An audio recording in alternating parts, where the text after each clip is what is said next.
Okay, Brandon. So here we are. We're going to talk about delayed gratification, all the fun things. Talk to me in your own words about your dating story and how delayed gratification has proven maybe the most true of any other experience you'll have in your life. It is probably the best story I have. So I don't know why I'm starting with this story. So my wife, we met at Texas A&M. We were part of a ministry there where we ran it for about a year as our junior year. Coming into senior year, it kind of ended. And I was like, man. Whoa. I need the drama. Who ended it? Well, it was just a partnership through an organization. So no one ended anything. Oh. We went to Impact. All right.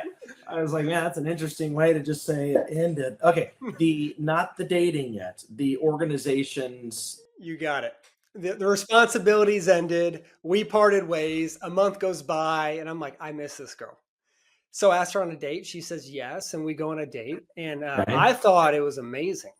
She had other thoughts, but what we did was that those pop-up carnivals that come into town.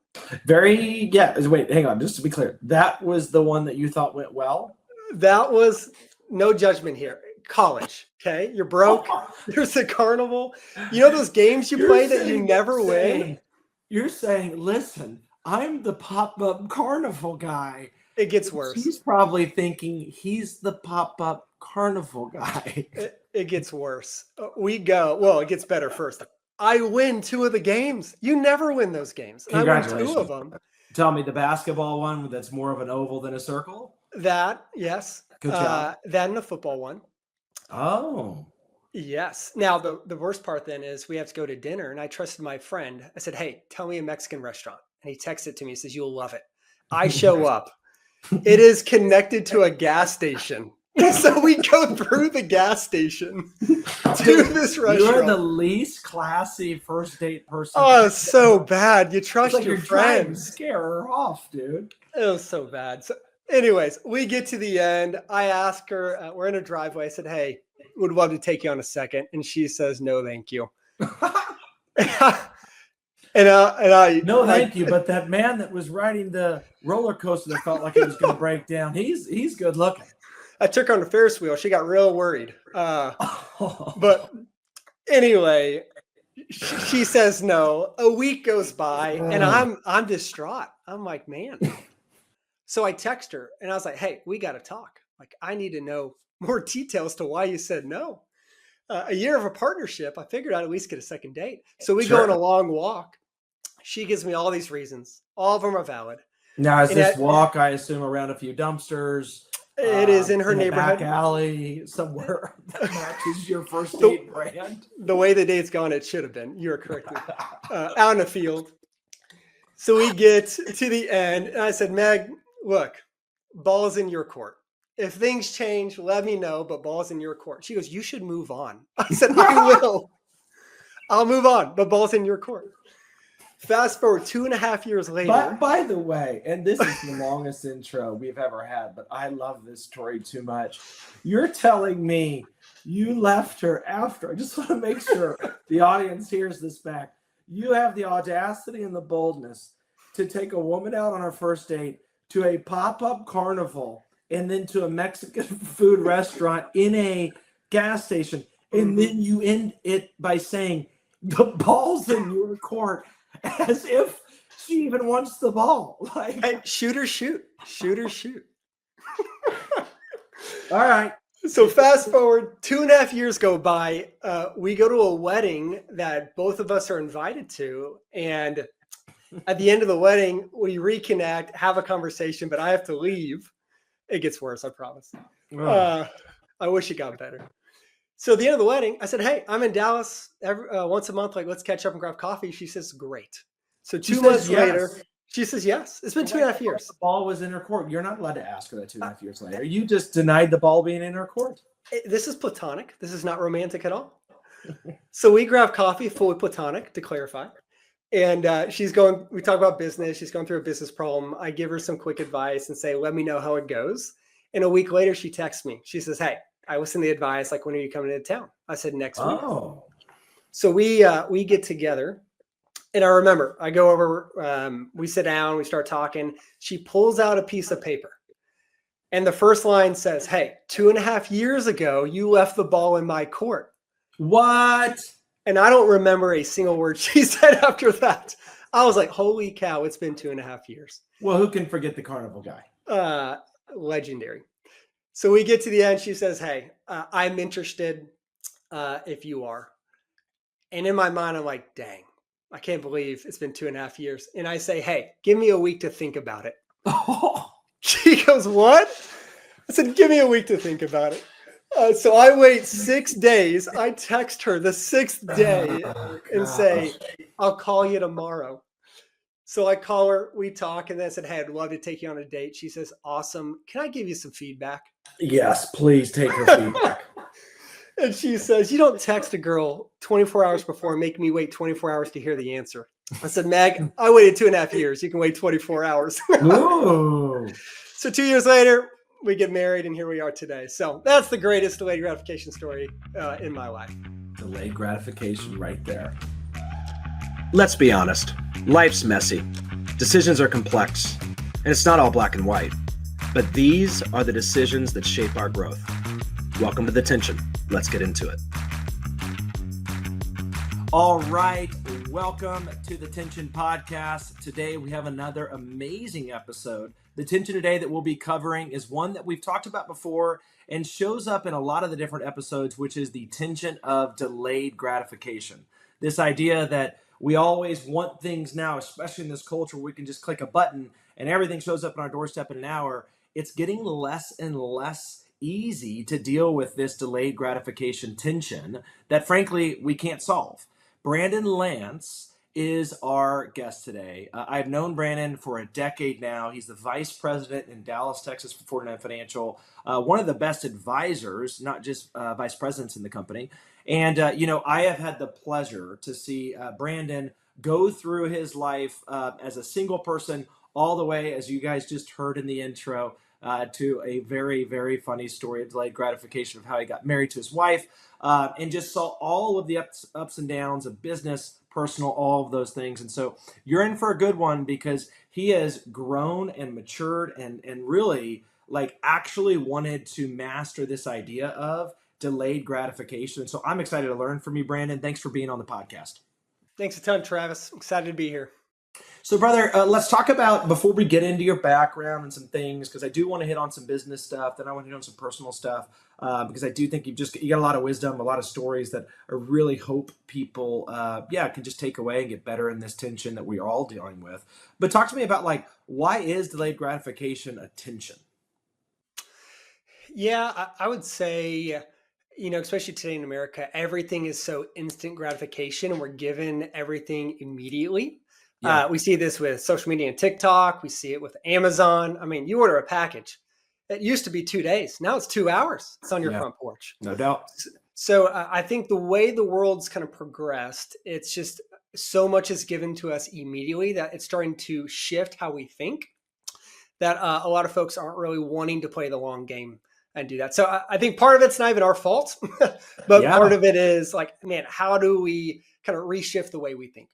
Yeah.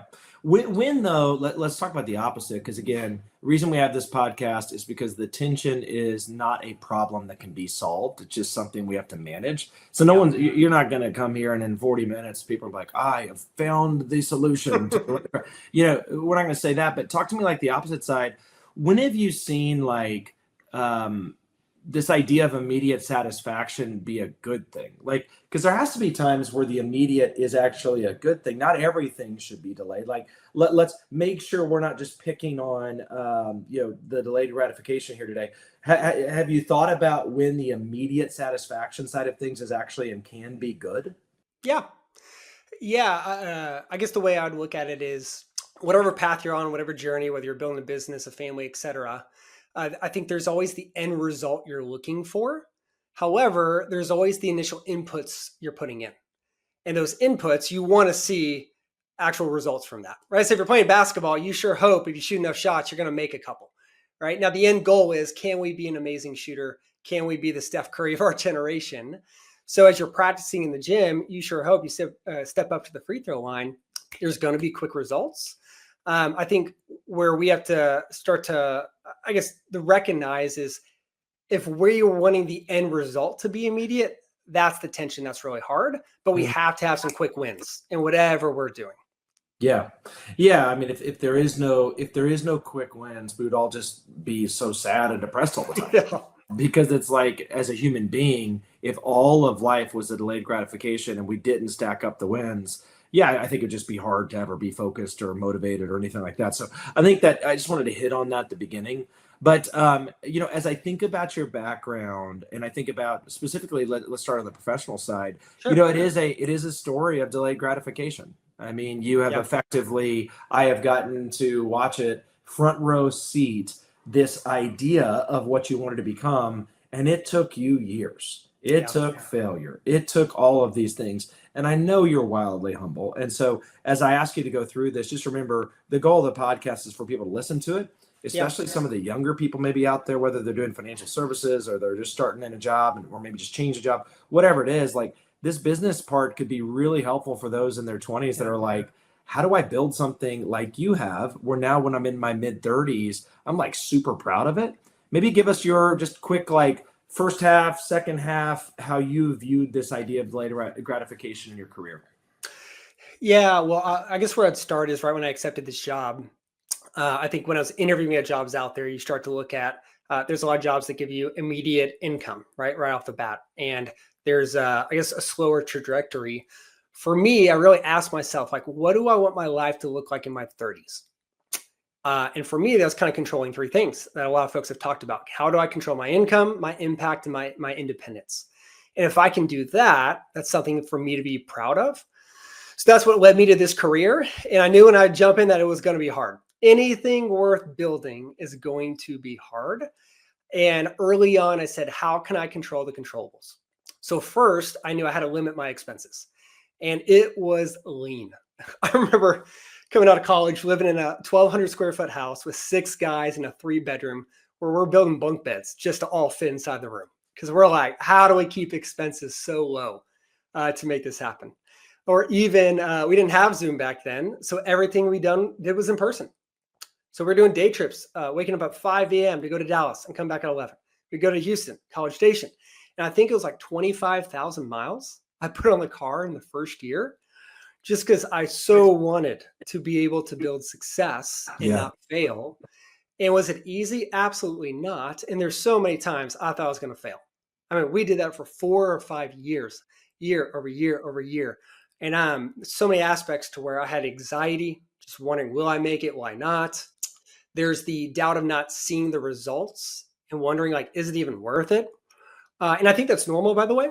But also say some of those fun stories I ever had in my career were in the early years. Like, you ask anyone who builds a business, they can point back to some of the most ridiculous things they did. And we don't have time where we share a lot of them. But for me, it got to this pinnacle, I'd say is in 2020, where everything just hit the fan. And I guess a couple of key things. Number one, we went independent. And it was this idea of like, man, do we rebuild this? Do we not? Do I have to go find new clients? Like, is it worth it? I got married in that year. So trying to figure out marriage, right? I didn't do well in dating. So let's see if I can do well in marriage. Trying to identify, like, what does that look like? And then COVID, right? So even stepping into marriage in COVID of like, now we can't even leave our apartment or do anything. That is this moment of like, is it even worth it? And do I do it? And 2 big things happened in that year. One was a podcast and 2 was a book I read. The podcast was a guy named Rob Dyrdek, which I don't know if you know Rob or heard. If you ever saw like Fantasy Factory on MTV back in the day. I don't know that I did. You shouldn't have. It's a ridiculous show. It's just a ton of pranks. But I knew this guy's a prankster. And then I come to find out this guy has built and sold companies that net profit over $400 million. I'm like, how the heck did this jokester turn his life around to get to do this? Yeah. So I listened to the podcast, and this guy became a professional skateboarder at 11, built and sold a company at 16 worth $2 million. And he was building another. And a private equity firm comes in and says, dude, no one's going to buy your company. You don't know how to run a business. You don't know P&L. You're just doing stunts and having a blast. Like, you don't know how to run a business. And it hits him. He's like, wow, I need to hire a consultant to figure this out. Yeah. So he hires a consultant, figures it out. 9 months later, sells the same company to that private equity firm and goes on to build multiple companies to where he is today. And they ask him, they go, how the heck did you build success? Like, what did you do? And this is one of the convicting parts for me. He said, I had to figure out what are the inputs I need to do in my marriage, my family, my business to build success, because I'm too worried at the end outcome that I'm not actually focusing on what I need to do to actually build it. Yeah. In our terms, that's KPIs, right? Or the key performance indicators do that. So I took that away to be like, wow, I'm the same thing. I'm trying to see when will I be successful? And I've been focusing on what to put into the business and what I need to do. So that was the first. The second, I read about a book called The Go-Giver by Bob Burg. So good. Love the book. And he had a concept in there. He says, your income is derived by the people you serve and how well you serve them. And I think that even applies to marriage, right? The depth of your marriage is how much you serve your wife, how well you serve her, not how much does she serve you. And it can apply to so many other areas. Yeah. And when I heard that, it hit me. So much of the past 5 years was about Brandon. How do I build my success? What do I do for me? How can I seek leverage relationships to get what I want? And all of a sudden, I kind of peeled back the scales over my eyes of, man, I should care about others way more. So I did. And man, it was amazing. I'd sit in meetings and hear struggles that clients are going through. I'd write them down, and 2 weeks later, I'd be praying for them and shoot them a message saying, hey, thinking about you, praying for you. So and good. the gratitude from them is like amazing. Yeah. I was sitting with one client whose spouse passed away, which I can't imagine what that's like. And a friend recommended a book called A Grief Observed by C.S. Lewis. So I mailed it. She read it, sent me a text a week later and said, I've read this book 3 times. You don't know how much this means to me. Thank you so much. Wow. And man, just the fulfillment you get from that. And again, not seeking anything for myself, but getting to serve others. Yeah. Flipped a switch in me and said, okay, for the next 5 years, how can I focus on others? Inputs, and in some ways, an others focused mindset, right? It was almost like a selfish focus, like I want to win, I want to, and the people you're serving are just a more or less points on the board that help you get there. But then there's that shift to, no, that's going to be my joy. And they aren't points on the board. That's my joy. Gosh, I mean, first of all, thank you for all of that. Thank you for even some of the references there for people to go out there and read those books. But yeah, I mean, it is interesting as you go through even the beginning of that answer around just some of the grinds you put in. Because it almost seems to me, let's see if you agree with this or not, so edit it for sure if you don't. But it almost seems to me, even when I think about my own story, I don't know how many years of the grind it is, but it seems like when you were a competitive person that likes to win in the things you do, whether it's the sports you played growing up or just, card games with the family, like when you're that competitive type of personality, it does seem like in a lot of ways what's fueled you, especially prior to career, has been just hey, I win, and it's self-focused and it's almost like an identity thing. And you do that for whatever years in business. But I am telling you, man, there's so many people we can have on this podcast that I think would say the same thing. It's almost like there has to have that point that unless you went through the grind, self-focused grind, let's call it. Like you can't get to that revelation day where you're just like, wait, if it's always about me, if it's always about winning, if it's always about putting points on the board, I'm just not happy. And the grind leads to burnout. And it's so interesting. You'll talk to people that will work 50 hours a week versus someone else working 60. And the one that's working 60 seems like they're just at peace and loving life and just life. And you're like, wait, I thought burnout equals hours worked. And then you ask them, and what do you think the theme is with each one of them? Others focused. Right. So talk to me, like, do you have an example in those early years of grind? Because I think that if we're really going to nail this tension of delayed gratification, you're unlocking some pretty interesting things, which is more of a mindset shift, right? From you to others in whatever it is you're pursuing. And then secondarily, this whole like control to control, here's my inputs that will lead to it if I have a long-term view instead of if I'm not successful tomorrow, I'm sad. So let's hit on the first one, because this is gold, man. This is so good for anyone out there and whatever they're going for. Would you be vulnerable enough to tell us like times in your career where you feel like you were getting to burnout and or you could tell it was just a lot of self-centered? Like, was there a night where you kind of started to feel that way? Was there a week of travel? You're like, I can't do this anymore. Anything that comes to mind? Yeah, it's hard to remember one day. I think that year I mean, I feel like it just all comes together. Okay. There's a few aspects. One of it was, I remember waking up at just like 4 or 5 a.m., just Yeah. like shaking with anxiety.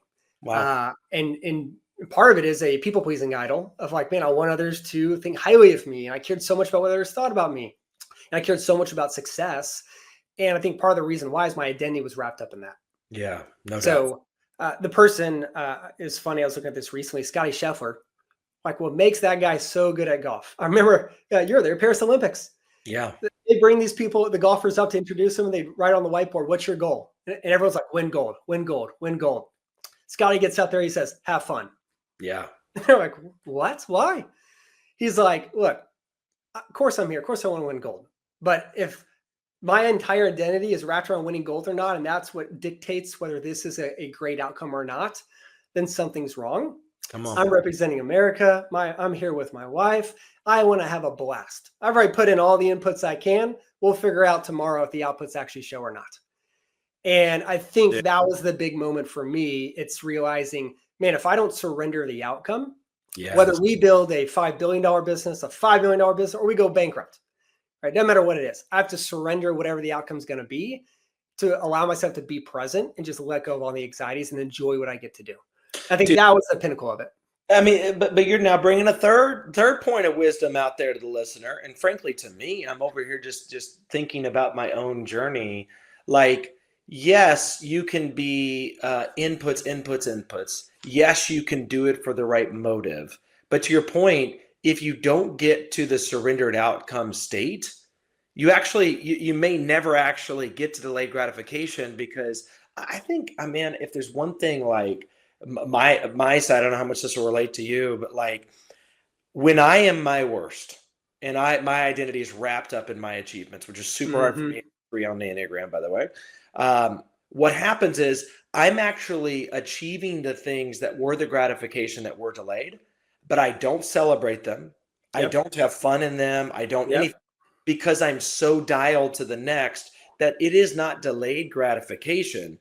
It is just a continual search for It's a never gratification. Never. Thank you. That's way better. Yeah, dude, that's so good. If you don't surrender the outcome and control what you can control, all of those things. Yeah, I mean, effectively, it's you never are satisfied. And that's not only business. I mean, that bleeds into your marriage, that bleeds into your kids. And I mean, this being a parent is you can tell them everything you want to tell them, but more reality is they look at your actions. Yeah. And if they're witnessing you going through that, it's going to bleed to all areas of your life, which is just hard. Yeah, I wish, let's see, 26-year-old Travis could have heard this podcast, Brandon, because I'm remembering, like, I remember super clearly, I thought it'd be the coolest thing in the world to make $1 million of income in a year. Oh, yeah. I just thought it was like my, like, that's going to be the moment and all these things.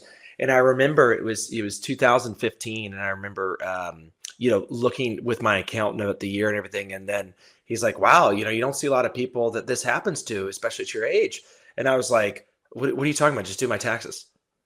And it's like, oh my, didn't even know. And so it just goes to show how unhappy I was, and how sad it was. I mean, so this idea, I want to stay on this for a second, because this is wildly impactful for me. Like, talk to me. So if we've got inputs, we got others focus, and we have surrendering the outcome. Like for you've got this like first kind of 5 years of your career, next 5, I've seen, especially in the last, I don't know what you'd say, like the last 2 to 3 years. Yep. You've just been on more of a path to joy. That's what I've seen in you, brother. I've seen you be on more of a path of all of the things maybe you wanted so badly, which is so funny. Even years ago, you now have now, and I feel like you're at peace and proud of them, but they don't seem to define you like they used to. Like, talk to listeners, like take them through, okay, you were working 80 hours a week and traveling and burnout, and 2020 was terrible. Let's talk about the good stuff. Yeah. So I guess there's different avenues you can approach this. One is from a business standpoint. So made that pivot and said, okay, how do I just look at the relationships in my life? And how can I pour into them and really help them in whatever they're trying to achieve? So I did that through their business, through grabbing coffees, It's crazy. Just grab lunch with somebody and ask them their life story. Mm, And I mean, it's probably been decades since anyone's ever asked them that question. yeah. But just being generally interested in them Yeah. is what a big focus was. The second was in marriage with my wife. There's a lot of things we've gone through in the past 4 or 5 years. And what I have found is when I kind of remove the scales of me focused and others focused, it grew the empathy in my life. Mm, So even when my wife's going through hard things, it wasn't like, oh man, this is taking away from my experiences, whatever. It was like, how can I be present and serve her in a lot of that, which was awesome. So, but fast forward in those 5 years, I mean, what took 5 years to build in our business in the first 5 years, we 10x that in the next 5 years. From a marriage standpoint, even though we've gone through hard trials, the closeness of my wife and I in marriage and the depth of our relationship is significantly greater. And it's a blast. Like, I love my best friend. And it's so fun to get to do that. And even friendships. Like when we started in 2020, I had like all these friends in different cities and trying to keep up with these relationships. And when I just let go, still love them to death. yeah. When I let go of those relationships and said, how can I pour into a few people in my community around me? Yeah. To be fully known by other men that know me and can pour into me, man, there's just so much joy, fulfillment, and satisfaction. And that's where 5 years later, man, it's just a blast to what I get to do now. Yeah. Yeah. I want to come back to this, but one of the things that I obviously know about you that a lot of the listeners won't is that you're a twin. And Yeah. and so that's different. One of the things in all of that is, I am sure, as you guys have aged and matured, and I know y'all's relationship, you guys love each other and are so loyal to each other. Amazing. But like, is it different being a twin when we think about, okay, all of the things like inputs and all these things, and it was just like a lot of just self-reflection, identity crisis, all the things. Now you seemingly on the other end of this still, and some struggles and big things you want to go for, but like you are getting to a lot of there's a lot of gratification in your life right now happening.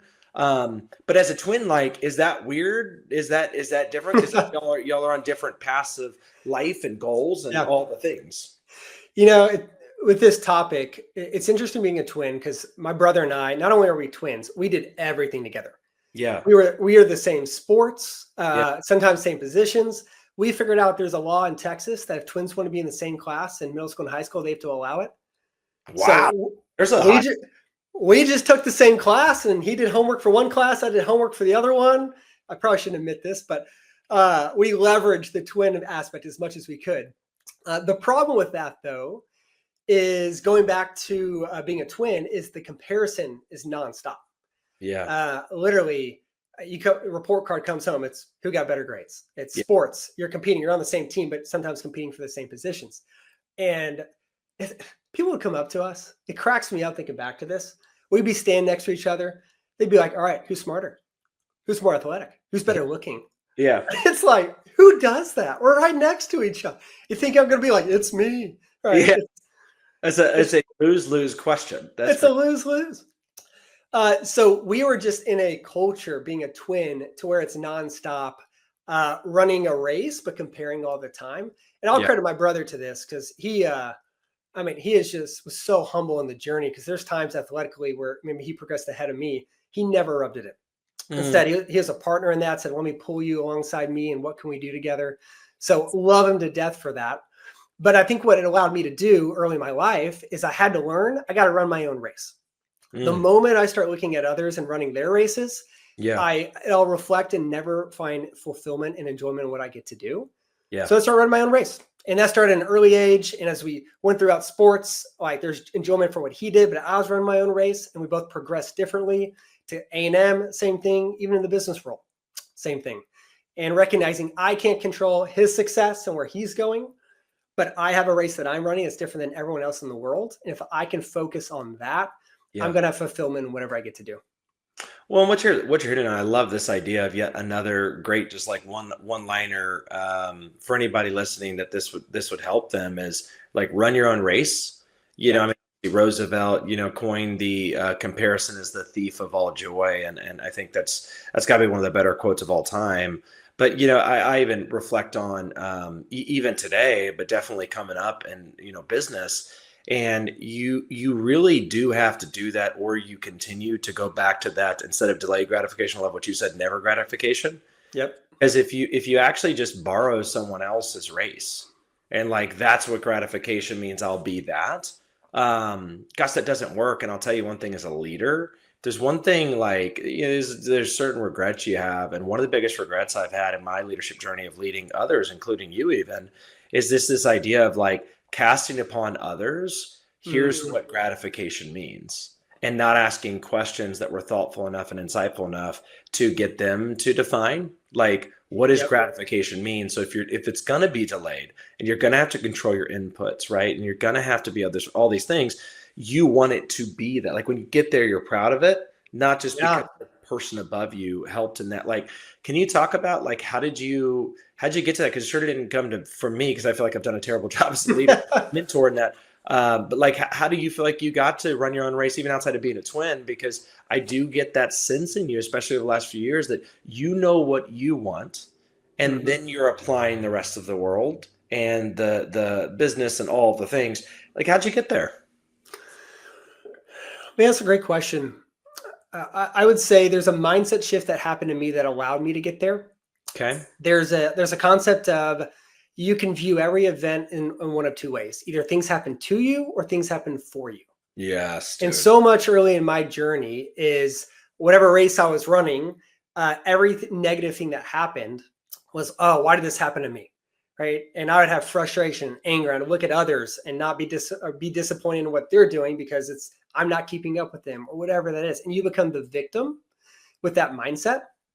But when you shift it to, instead of that happened to me, but that happened for me, your belief is there's no bad outcome.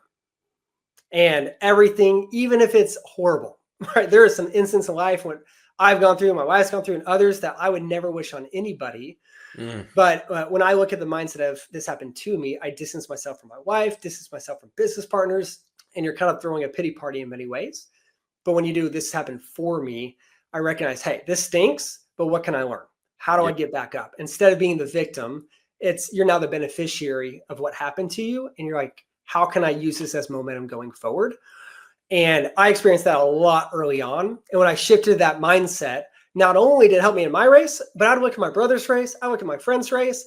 I'm like, heck yeah, that's awesome. Right. I'm glad that happened for you guys.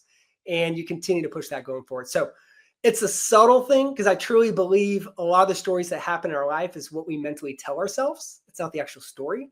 But when you can shift it to that happened for me, there's no bad outcome. It's amazing.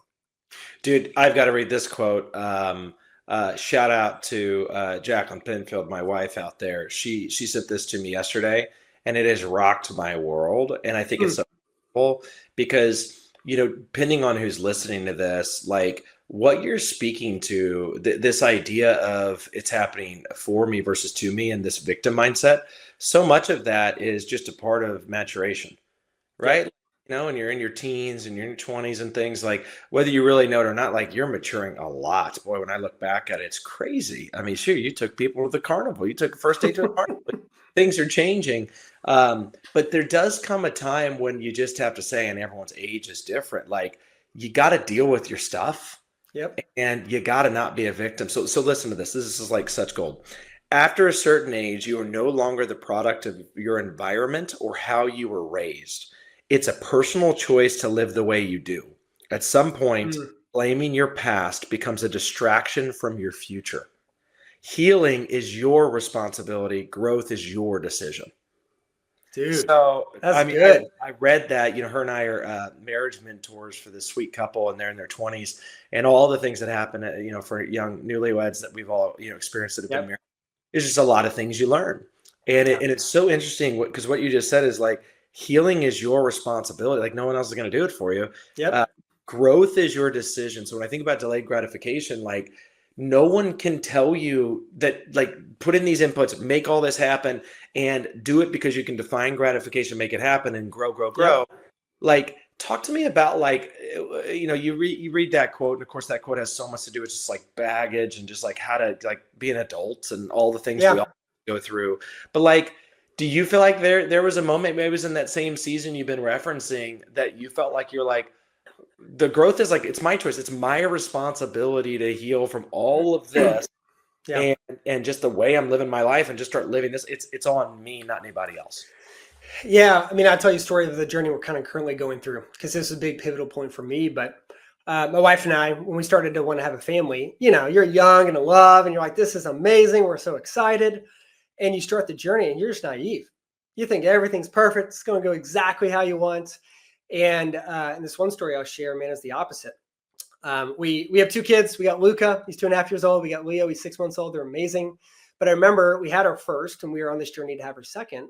And we got pregnant, and you got to go on a baby moon. Didn't know this thing existed, but it's an excuse to take a vacation before you have another kid. I am not complaining that the baby moon exists. It is great.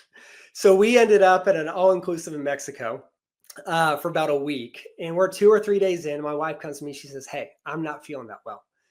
So we asked a resort doctor, and they said, "Look, there's nothing we can do. You guys have to go to a hospital." And we're like, "We're in Mexico. Where's the hospital?" So they give us a taxi, and we end up at this hospital. We show up, they put us in a room, and they kind of speak broken English. They don't really speak full English much at all. And they're like, "We got to do some tests and look at things." We're like, "Okay." So they take my wife back to go do an ultrasound, and won't let me come. They make me stay in the room. And 5 minutes later, she comes back, and right when they wheel her in, you look at her face, and you know immediately what happened. And they just share the news. They said, "Man, y'all are going through a miscarriage." And they can't really speak English. So they're like tapping their heart and being like, no heart. And we're like, we don't understand. And finally it clicks and we just start bawling. Anyone who's gone through that journey, it's just so sad. And I'm holding my wife and she's crying and I'm crying, but the doctor doesn't leave. He stays there. And we're like, yes. He's like, "There's more. We're going to have to do surgery." We're like, "What do you mean?" They said, "It's not healthy for you guys to actually fly back." And I was like, "What about driving?" I pull up Google Maps. It's a 24-hour drive. Like, there's no way we can do that.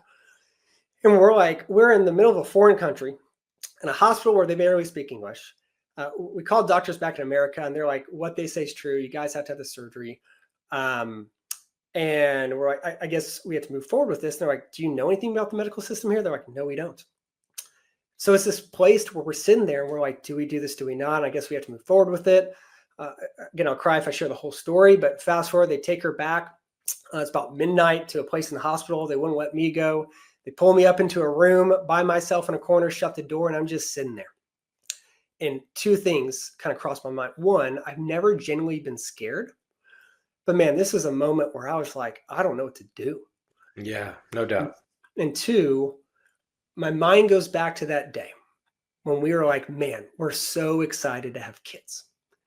And I'm sitting here in a foreign country and signing documents of Spanish that I don't even know what I'm signing, for my wife to go into surgery that I don't even know if it'll be good or not, or what's going to happen at all. And it's this moment of like, how the heck did we even get here?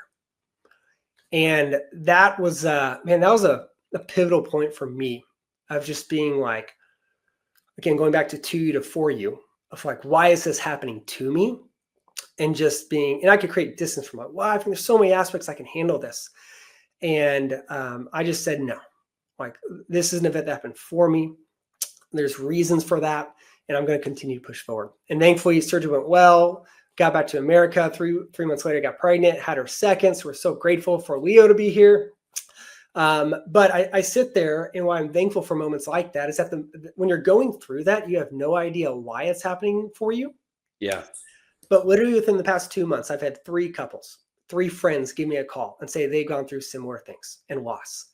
And I've got to pray for them. I got to encourage them. I got to empathize with them and say, hey, man, we've been there before. And that's why in the moment, you never know why is this happening for you. But later, even though I never wish that upon anybody, it's those moments to where you get to help mentor and coach others and say, hey, we're here for you as well. So, man, that'd probably be a personal example. Wow.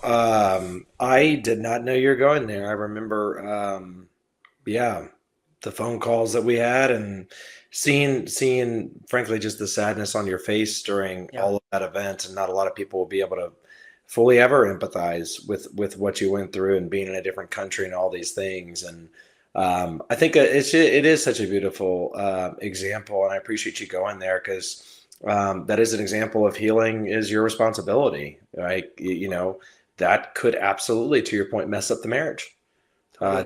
You not want to go for kids ever again. That could, all the things that are reasonable.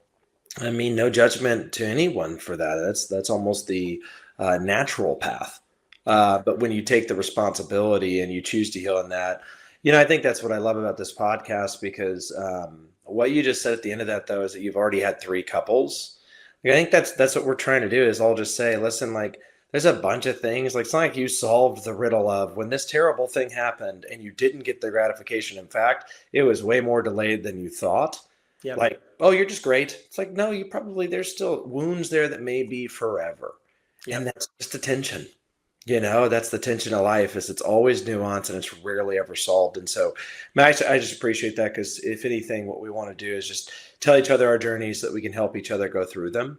Totally. But man, thank you for going there. Well, I want to ask 2 more questions, because I know that time is limited here, and this has been amazing.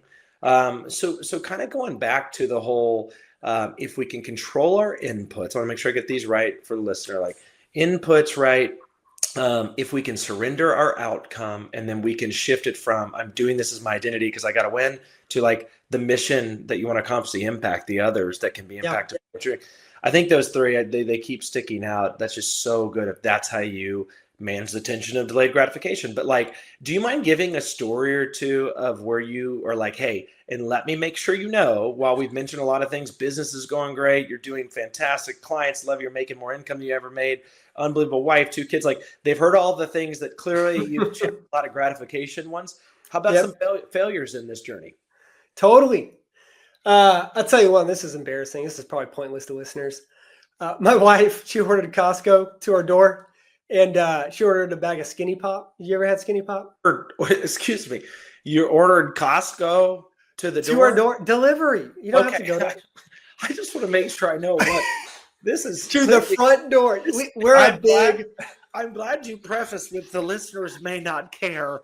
They don't care about the Costco delivery, but keep going.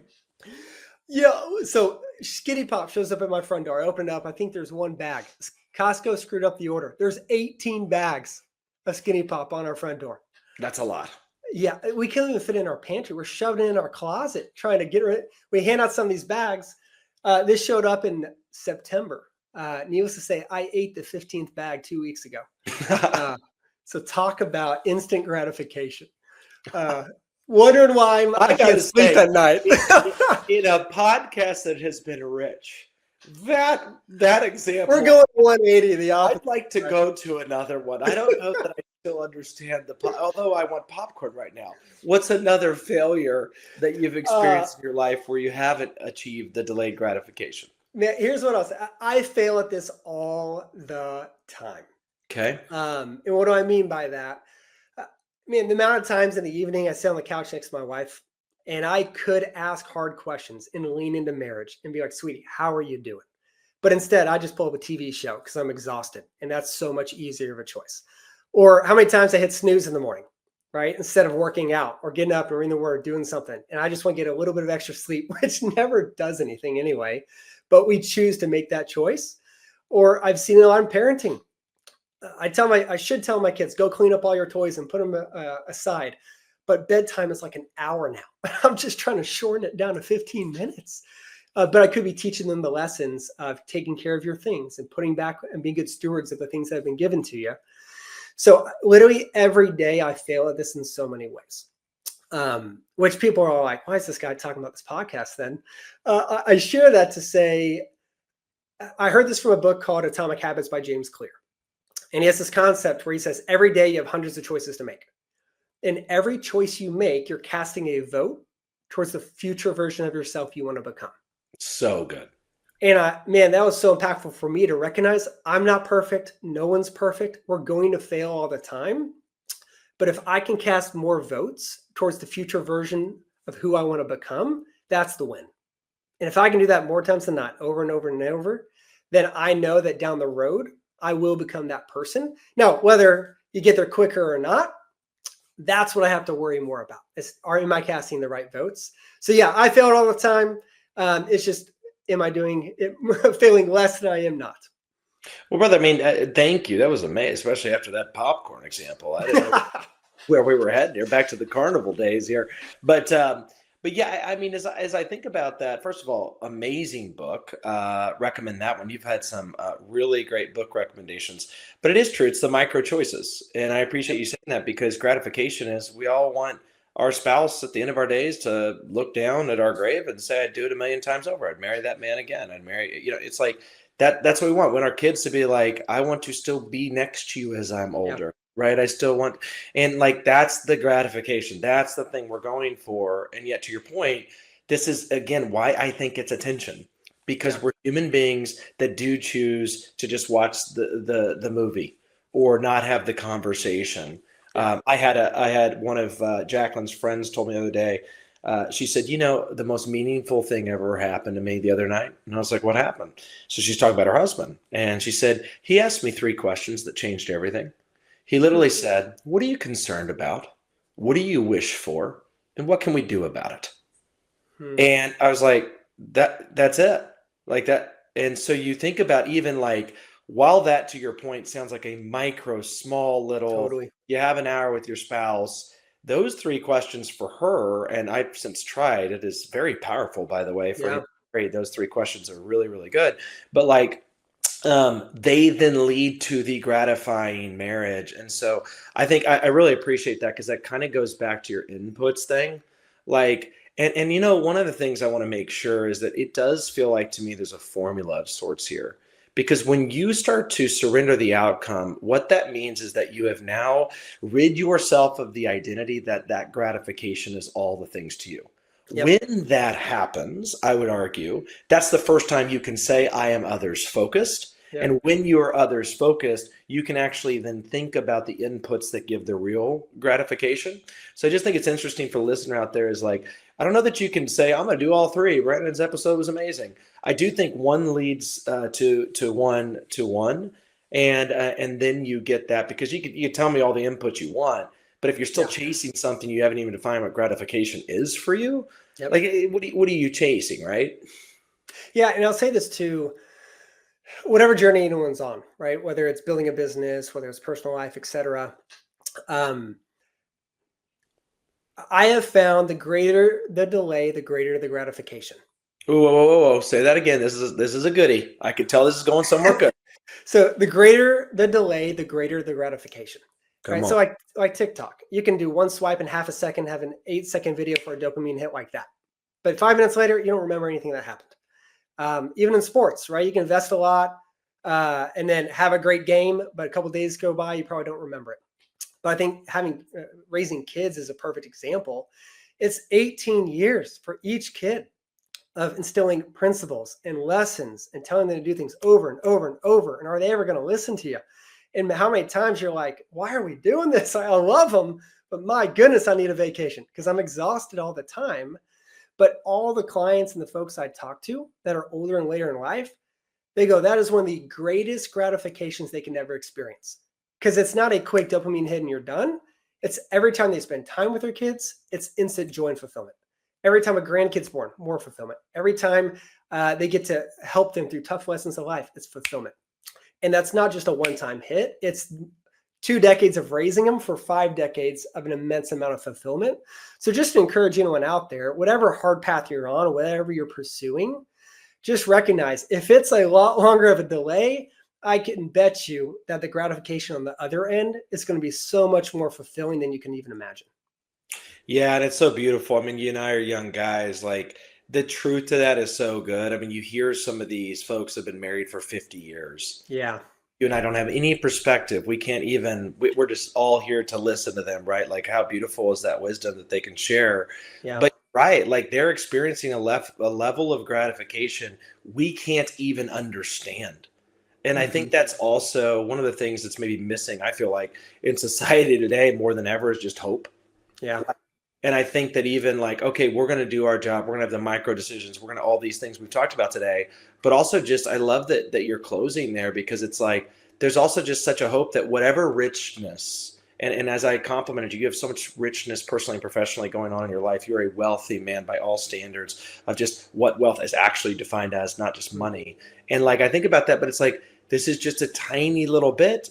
And then in the next decade could be more. and more and more. And I think that hope, if you're doing it the right way and you've gotten to see it work out for you in delayed gratification, that's when we manage the tension really healthily. Yeah. But you know, Brandon, this has been awesome. I want to close as we close the podcast every time. If you had one last, just, hey, everyone out there, this is a tension of delayed gratification. I want you to hear this. What would it be? Don't go to carnivals. I'm just kidding. And don't eat popcorn. Man, I think it goes back to 2 points.